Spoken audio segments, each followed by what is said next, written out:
Olá, pessoal, bem-vindos a mais um Dose de Responsabilidade, esse especial em que a gente fala de álcool, gênero e idade. E a gente tem a honra de receber aqui no nosso estúdio virtual a ginecologista, especialista em adolescência, ginecologista infanto-puberal, Cláudia Barbosa Salomão, presidente dos departamentos de ginecologia infanto-puberal da SOGEMIG e da Sociedade Mineira de Pediatria. Cláudia, muito bem-vinda. Ei, Jairo. Obrigada, querido, pelo convite. Você sabe que eu sempre gosto de estar por aqui, né? Obrigada mesmo pelo convite. É um prazer estar aqui. Muito legal receber a Cláudia. Eu e a Cláudia, a gente faz um trabalho bem legal, já tem algum tempo, né, de educação médica continuada. A gente trabalha com ginecologistas, as questões que envolvem, né, a saúde da adolescente de uma maneira geral. Cláudia, e eu começo no nosso papo aqui hoje perguntando para você o seguinte: o organismo da mulher, a gente sabe, né, que reage de uma forma diferente ao álcool quando a gente pensa também, né, quando a gente compara com o organismo do homem. Na adolescência, a gente tem especificidades ainda maiores em relação ao comportamento do álcool no organismo, no corpo das adolescentes? Temos sim. Na realidade, isso que você falou é super importante, porque a maioria das pessoas nem sabe que os impactos do álcool na mulher são diferentes do homem, né? O organismo da mulher ele tem um teor de gordura diferente do organismo masculino, né? E isso já influencia na metabolização desse álcool. Ela produz algumas enzimas hepáticas em menor quantidade, e com isso, então, ela tem uma impregnação mais rápida e duradoura do álcool, né? Então, a mulher, de uma maneira geral, não só pela estatura ou peso da mulher, o metabolismo da mulher é diferente do homem, o tamanho do fígado é diferente. Então, isso tudo, Jairo, impacta nessa metabolização final do álcool. Então, a mulher sofre mais os impactos com o álcool. Ou seja, gente, se uma mulher e um homem beberem a mesma quantidade de bebidas alcoólicas, a mulher será mais impactada do ponto de vista negativo com o álcool, sim, né? E claro que falando de adolescentes, a gente ainda tem um risco de impacto ainda maior, né? Porque as adolescentes ainda não têm um equilíbrio hormonal. Então, fica uma bagunça total no ponto de vista metabólico, né? Além do que, os riscos não orgânicos do álcool, né, Jairo, associados a uma faixa etária que já tem mais impulsividade, né, do que o adulto, já se expõe mais a riscos do que o adulto, né? É uma fase aí de adaptação da sua própria personalidade e comportamento. A gente pode ter aí umas consequências não orgânicas do álcool muito graves na adolescência. Então, é um público que a gente tem que ter uma atenção muito grande com ele em relação ao uso do álcool, né, de uma maneira geral. Não só as meninas, os meninos também, né? Mas os impactos orgânicos são maiores nas meninas do que nos meninos ainda. Cláudia, quando a gente começou a trabalhar como médico, né? Ontem, né, Cláudia? Foi ontem. Ontem. Ontem, praticamente ontem. A gente é incomum, né? Ou era muito menos comum a gente ouvir problemas relacionados ao consumo de álcool entre as garotas. Era muito mais comum a gente receber no pronto-socorro, nos prontos atendimentos, né? Meninos que tinham se intoxicado, que tinham bebido demais, que estavam dependentes, que tinham padrão de abuso, de binge, né? Isso era muito mais esperado, né? De alguns anos para cá, a gente percebe, né? E as pesquisas têm mostrado para a gente que as meninas estão bebendo de uma forma cada vez mais parecida com os meninos. Quer dizer, aquilo que a gente via muito mais com os meninos, a gente vê hoje de uma forma muito parecida entre meninos e meninas. Cláudia, o que mudou? Isso não é só o que a gente percebe nos atendimentos, não. É o que as estatísticas nos mostram mesmo, sabe? Desde a geração nascida a partir de 1990, a gente já percebe um aumento do consumo do álcool pelas mulheres. Isso, claro, que tem vários fatores que influenciaram nisso. Até os papéis que a mulher foi absorvendo na sociedade, né, Jairo? Ela foi absorvendo outros papéis e, com isso, ela está mais fora de casa também, né? Frequentando mais lugares do que ela frequentava, se expondo a mais situações de estresse também, no sentido laboral também, do trabalho, etc. Então, a mulher, de uma maneira geral, ela aumentou o consumo de álcool a partir da década de 90. Né? Essa geração já é uma geração que, estatisticamente, a gente observa esse aumento no consumo do álcool, né? E é interessante porque o motivo do uso do álcool, isso estou falando de uma maneira geral, homens e mulheres, não só na adolescência, né? O motivo da introdução e da manutenção ao aumento do uso do álcool no homem é diferente da mulher. O homem tem muito do social no uso do álcool, né? Da influência social no uso do álcool. A mulher tem muito da influência emocional no uso do álcool, né? Então, a gente sabe, por exemplo, já tem algumas pesquisas que já mostram isso, que a mulher, nesse período pandêmico, ela aumentou mais ainda o consumo de álcool do que ela já tinha aumentado, porque ela ficou sobrecarregada em casa. Isso eu não estou falando só de adolescentes, tá, gente? Estou falando de mulheres adultas também. Ela ficou sobrecarregada porque ela continuou trabalhando, muitas vezes online, ela esteve com as crianças todo o tempo, né? E isso, claro, que criou uma lupa, né, nos problemas já pré-existentes em casa, né? Imagina que uma casa com seus conflitos naturais, e que às vezes são até conflitos importantes, quando as pessoas estão o tempo todo juntas, né? É como se fosse uma lupa em cima daqueles problemas. E a mulher, então, ela teve uma sobrecarga de uma maneira geral no período pandêmico e bebeu mais no período pandêmico, né? Isso as estatísticas já mostram. E essa questão do emocional influenciando no consumo do álcool para adolescente, menina, né? Adolescente, é a mesma coisa. O emocional também influencia muito, né? Mas, de uma maneira geral, no período pandêmico, o homem também consumiu mais álcool, né, Jairo? Isso é uma coisa que a gente já está vendo, os trabalhos já estão mostrando isso. E é engraçado que eu participo de um grupo de nutrologia e que tem uma colega muito competente aqui de Belo Horizonte, de renome assim, internacional mesmo, é uma pessoa muito competente, e ela fez um esboço da alimentação na pandemia. Foi muito interessante esse esboço que ela mostrou que no início foi o seguinte: o pessoal teve que confinar em casa, né?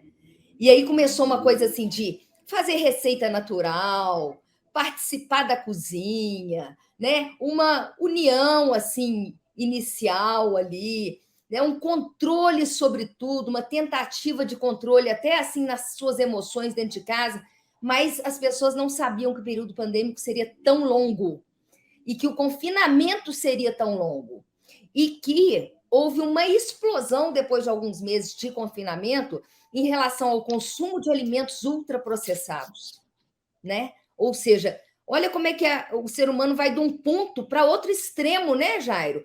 Começa a querer cozinhar, fazer tudo em casa, mas depois vem o cansaço, vem a ansiedade, a depressão por estar confinado em casa, e aí ele começa a pedir delivery, pedir comida, comprar comida ultraprocessada, porque ela é mais fácil de ser feita, né? Botar no micro-ondas, não é isso? Né? E começa a pedir bebida em casa, né? Os deliveries de bebida, e que foram assim um descontrole na pandemia, né? A gente sabe que os adolescentes pediram muita bebida em casa e que houve uma falta de vigília em relação a isso, até do sistema mesmo, né? Os adolescentes conseguiam pedir bebidas pelo telefone, chegava em casa, às vezes os pais até sabendo, e não havia registros de que tivesse que apresentar um documento, etc. Só de estar pedindo e estar com o cartão de crédito na mão, a bebida chegava em casa.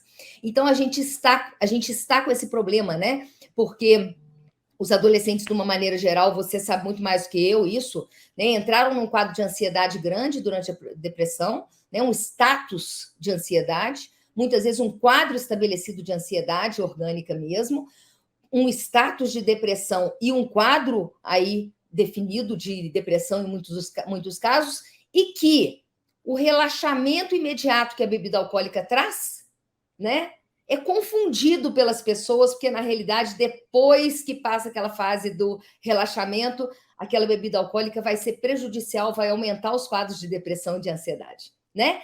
Mas as pessoas confundem muito, porque no momento que ela está bebendo, ela tem um relaxamento, né? Então, é um problema que a gente vai ter que Eu estou conversando muito com os adolescentes isso no consultório, sabe, Jairo? É um problema que a gente vai ter que lidar, porque a introdução do álcool em casa durante a pandemia foi grande, sabe? Assim, a gente sabe que grande parte dos adolescentes tem a introdução do álcool em casa mesmo. Os pais até confundem isso também, acham que é uma forma protetiva, né? Ah, não, meu menino vai aprender a beber em casa. Isso já é muitas vezes muitas vezes um equívoco, porque você muitas vezes se antecipa ao uso, né? Então a gente sabe que a grande maioria dos adolescentes tem contato com alguma bebida alcoólica por volta dos 12, 13 anos. E que muitas vezes é em casa. E muitas vezes com essa fala repetitiva dos pais, assim, não, eu acho que deve ser em casa, porque de certa forma isso ele aprende em casa e a gente fica mais na vigília, a gente consegue vigiar, mas muitas vezes, por causa desse raciocínio, o pai e a mãe se antecipam ao uso, né? E na pandemia a gente verificou muito isso, sabe? Meninos que começaram, adolescentes que começaram a usar o álcool em casa e numa incidência grande, numa incidência alta, né? Claro, deixa eu te perguntar mais uma coisa. Você falou muito de ansiedade, né? E como essa ansiedade aumentou durante a pandemia, essas questões emocionais, como a menina bebe muitas vezes por motivações emocionais, né? Então, que com a pandemia houve até um aumento desse consumo. Eu queria pensar com você e ajudar e pedir a tua ajuda nesse sentido. A gente sabe assim que as meninas e as mulheres, de uma maneira geral, que têm os seus ciclos menstruais e que não usam, por exemplo, anticoncepcional, né? Elas têm oscilações emocionais, ou muitas delas têm oscilações emocionais nas fases nas diferentes fases do seu ciclo.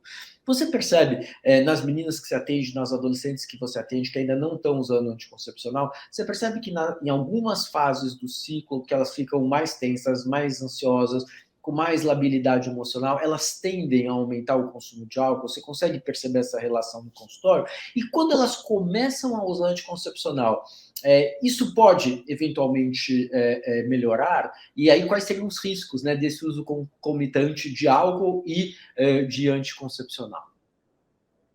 Uhum.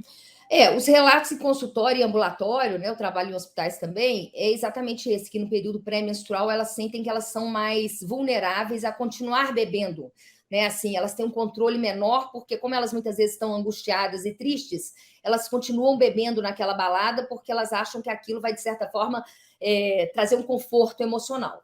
Então, isso é um relato de consultório que existe mesmo, tá? Elas falam, doutora Cláudia, na época pré-menstrual, aí que eu vou para balada, eu esqueço de tudo, porque na realidade ela quer esquecer de tudo mesmo. A realidade é isso, é uma forma de conforto que é inadequada, né, Jairo? Porque a adolescente fica sujeita a tantos riscos, né, quando está aí com uma ingestão alcoólica exagerada, né, enfim.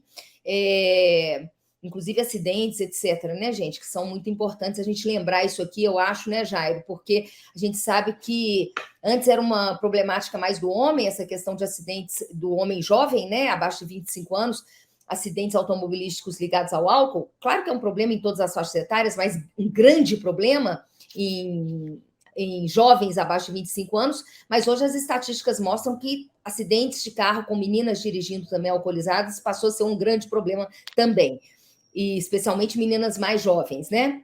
Então, é verdade, o período pré-menstrual é um período de instabilidade emocional, muitas vezes, para muitas meninas. Elas comem mais, elas bebem mais, elas dormem mais, de uma forma mais desregulada, vamos dizer assim. Então, é um período confuso. Claro que nesse ponto, as meninas que queixam de sintomas importantes no período pré-menstrual, de tensão ou síndrome pré-menstrual, o uso do anticoncepcional melhora muito, é uma das terapêuticas, é a terapêutica de escolha, na realidade, para tratamento desse quadro de tensão pré-menstrual, né? Então, seria bem-vindo esse uso do anticoncepcional. Agora, muitas vezes as meninas estão usando já o anticoncepcional para questão contraceptiva, né? E o álcool com a contracepção, como é que fica isso? Gente, do ponto de vista metabólico, grandes quantidades de álcool podem influenciar no metabolismo do anticoncepcional, grandes quantidades. Muitas vezes nem influenciar só pela questão metabólica hepática mesmo, mas até questão de que meninas, quando bebem muito, às vezes têm quadros de diarreia, às vezes têm quadros de vômito, e isso faz com que ela tenha uma menor absorção do anticoncepcional também. Se ela tem um quadro de diarreia depois de uma bebedeira na balada, por exemplo, ela vai comprometer a absorção do anticoncepcional. E se ela tem vômito, o que é muito comum numa bebedeira, se ela tomou o anticoncepcional com um período muito curto em relação àquele vômito apresentado, ela vai ter também prejuízo na absorção. Do ponto de vista hepático, grandes quantidades podem influenciar sim. Mas você sabe o que a literatura relata, Jairo, em relação ao comprometimento da contracepção no uso do álcool? É o esquecimento. Esse sim, é um ponto que é muito comum, né? A menina simplesmente esquecer de tomar o anticoncepcional porque ela está na balada, né? Então, assim, a gente tem que falar de isso, eu falo diretamente no consultório. Olha, gente, fim de semana, claro que a gente não estimula o uso do álcool, né? O ideal é que fosse adiado ao máximo o uso do álcool pelas adolescentes, né? O álcool ele é proibido de ser vendido, ministrado, né, ao jovem antes dos 18 anos. Mas a gente sabe que os prejuízos do álcool, na realidade, não são. Para a faixa etária mais jovem, a gente pode estender até os 25 anos, a gente tem prejuízos importantes, até do ponto de vista do sistema nervoso central. Mas então, no consultório, a gente não estimula, mas sabe que o problema existe, não é? Então, a gente tem que falar diante do que a gente vivencia. Então, eu falo muito com as meninas: olha, nós vamos colocar esse anticoncepcional, se já são meninas que frequentam bares, vão às festas, etc., vão colocar esse anticoncepcional num horário que não seja horário noturno, que sábado, sexta-feira, você não vai estar diante da cartela da sua pílula. Eu converso isso com as meninas muito diretamente, sabe, Jairo? Vão colocar o lembrete no celular, vão fugir de horários muito cedo, porque sábado e domingo você não vai acordar cedo, vão fugir dos horários noturnos, porque sábado e domingo, sexta, você não vai estar em casa nesse horário. Eu converso isso muito, porque esquecimento, Jairo, é a principal causa de ineficácia contraceptiva, né? Esse é o grande problema que a gente tem com a anticoncepção hormonal combinada oral, sabe? É o esquecimento, é a mudança de horário, o atraso na toma. Esse aí é o grande problema que a gente tem, especialmente com as mais jovens. Cláudia, e aí você falou uma coisa que eu acho legal da gente pensar, né? A maior parte das meninas que procura o ginecologista, que começa aí o ginecologista, né? Uma das principais preocupações é mesmo a prevenção de uma gravidez indesejada, né? Assim, pode ter tem outras motivações, mas quando ela começa a entrar na idade adulta, no final da adolescência, uma das principais preocupações dela é a prevenção de uma gravidez, né? Aí, pensando na questão do álcool, né? Você falou num ponto bacana, né? Se bebe demais, pode vomitar, pode ter diarreia, a absorção do contraceptivo pode não ser tão boa. Ela pode esquecer, né? Que eu acho que é um outro fenômeno muito legal que você falou pra gente. Às vezes ela tá de ressaca no dia seguinte, né? A doutora Cláudia foi lá, combinou com ela que meio-dia é horário de tomar a pílula, mas ela acorda com aquela ressaca, aquele mau humor, aquela dor de cabeça e esquece da pílula. Ou, por exemplo, se ela não usa a pílula, mas no consultório você enfatizou muito a questão do uso do preservativo, né? E a gente sabe que, assim, começa a beber, o preservativo fica esquecido ali no fundo da gaveta, né, Cláudia? Não esquece só da pílula, esquece de tudo. Como que fica como que fica essa discussão com a Aí as paciente? questões vinculadas ao álcool, a vulnerabilidade, né, Jairo? Realmente isso, o abandono do preservativo durante a balada é uma coisa que a gente vivencia.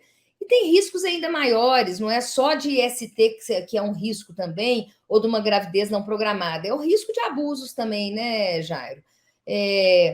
De você ser abusado e de você abusar do outro, né? É uma coisa que, assim, eu falo muito quando eu tenho algumas vezes oficinas com meninos também, e eu falo, gente, às vezes você está com uma amiga sua que você transa com ela, né? É uma amiga, às vezes não é nem namorada, você está com uma amiga ou está com um amigo, e enfim, você tem costume de ter relação com aquela pessoa porque você confia, mas vai ter dia que aquele amigo ou aquela amiga vai falar, não estou afim, e às vezes pela intimidade que você tem, às vezes você bebeu, às vezes você passa do ponto, né? Você invade a privacidade, invade o limite do outro, né? Então, assim, Esses são pontos da questão da vulnerabilidade no uso do álcool, né? Abusos do ponto de vista do limite sexual do outro, a questão do automobilística, que eu já coloquei aqui, entrar em carro de pessoas que estão dirigindo alcoolizadas, ou você dirigir alcoolizado, né? São problemas que a gente vivencia. A questão da relação, como você falou muito bem aí, sem o uso do preservativo, e aí você está exposto a IST, né? A questão da gravidez não planejada, porque às vezes a menina não está usando uma contracepção, né? E tem essa relação desprotegida. E às vezes ela nem lembra, viu, Jairo, de no dia seguinte ligar para o ginecologista dela e estar conversando sobre a possibilidade de uma contracepção de emergência, sabe? É uma coisa assim, às vezes eu atendo meninas, porque eu libero muito o telefone para as meninas. Então, assim, às vezes eu atendo as meninas no consultório. Ai, doutora Cláudia, semana passada eu tive uma relação desprotegida. Peraí, por que você não me ligou? Ai, doutor, eu bebi, no dia seguinte eu nem lembrei, foi passando tal. E aí passou o timing de fazer contracepção de emergência, né? Isso acontece também. Clau, então, ó, para a gente terminar aqui, recadinho final para a menina que bebeu álcool, passou do limite, passou do ponto, se atrapalhou com proteção, não sabe se cuidou, se não se cuidou, se fez, se deixou de fazer. O que ela tem que fazer, né? Você falou muito desse ligar para o ginecologista e da contracepção de emergência, que é uma possibilidade. Imagino que até se a gente imagina que teve risco de exposição a IST, o médico pode pedir alguns testes e até, né, em alguns casos mais extremos, até introduzir medicamento, né, em algumas situações. Qual seria o seu recadinho final para essa menina que bebeu e se vulnerabilizou, né? Deixou de se proteger como deveria. Ou que vai beber também, né, álcool, né, Jairo? Que vai beber também, às vezes, né? Ou que sobre o antes também, né? Pois é. Então, o recadinho para a menina que bebeu e passou do ponto. E o recado que eu acho que é mais importante que é esse que você falou, né? Assim, se for beber, né, o que você faz? Bom, então vamos começar no se for beber, né? Se for beber, gente, não sei se a menina dirige ou não, às vezes já tem 18 anos, já dirige, mas às vezes está também acompanhada de pessoas que dirigem, então vá de Uber. Isso é uma coisa que eu sempre digo. Ou peça para o seu pai e sua mãe te levar e te buscar em algum ambiente, tá? Coma antes de ir para as baladas, se alimente. Terceiro, se hidrate durante toda a balada. Isso é super, super importante. A gente sabe que existe uma diluição, né? E que a gente vai, de certa forma, minimizar os efeitos do álcool a gente estando hidratado. E o cérebro é o primeiro órgão que desidrata, é o cérebro. E com isso, então, é aquela sensação do adolescente que está passando mal, não é? Então, é importante que ela se hidrate. Segunda coisa, o anticoncepcional, já falei anteriormente, a gente vai colocar ele num horário que fuja desses horários, por exemplo, de acordei tarde, né? Sair para balada. Então, um horário que eu gosto assim bem de indicar para as meninas é final da tarde. Ela não saiu para balada ainda, né? E não tem o problema do fim de semana dela estar acordando mais tarde, tá? É um horário interessante dela estar tomando o anticoncepcional.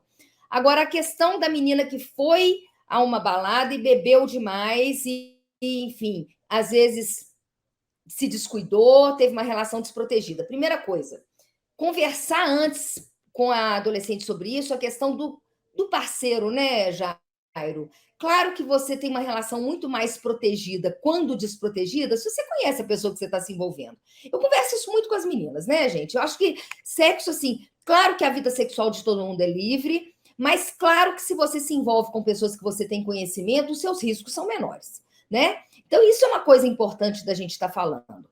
Se a adolescente chega para você e fala, não, doutora Cláudia, eu tive relação com o meu namorado, né, sem proteção, você vai muito focar na questão contraceptiva, de fazer contracepção de emergência. Mas se ela teve relação com uma pessoa desconhecida, você vai focar muito na contracepção e na prevenção de ISTs, né? Tem alguns medicamentos que, no caso que a gente acha que ela teve uma relação de risco, a gente pode fazer do ponto de vista profilático, né? Em relação às infecções sexualmente transmissíveis, e pode também estar pedindo alguns exames. Ou seja, tem um diálogo aberto com a sua ginecologista, com o seu ginecologista, para expor essas suas situações de vulnerabilidade. Não fique com vergonha, adolescente, de estar colocando. A gente está no consultório, no ambulatório, preparado para essas demandas, né? E para orientar essa população jovem em relação a esses riscos todos. É isso, né? Basicamente é isso. Tenha liberdade com seu médico para estar expondo as suas dificuldades e as suas vulnerabilidades mesmo. Eu acho importante ter essa liberdade, porque não pode chegar no médico e ficar com vergonha de falar, né, Jairo? De assim, não, nossa, mas eu vou falar, o médico, não, né?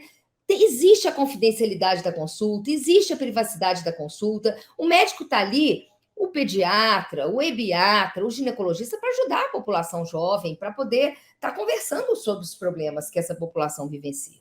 Muito obrigado pela ajuda, é sempre um prazer bater papo com você e logo a gente vai se encontrar novamente, com certeza. Muito obrigado, Isso, com Cláudia, certeza. e muito obrigado a todos vocês que assistiram a gente nesse bate-papo muito legal sobre saúde da garota adolescente. Eu te Até a agradeço, próxima. Jairo. Boa noite, grande abraço, tá? Tchau. Tchau.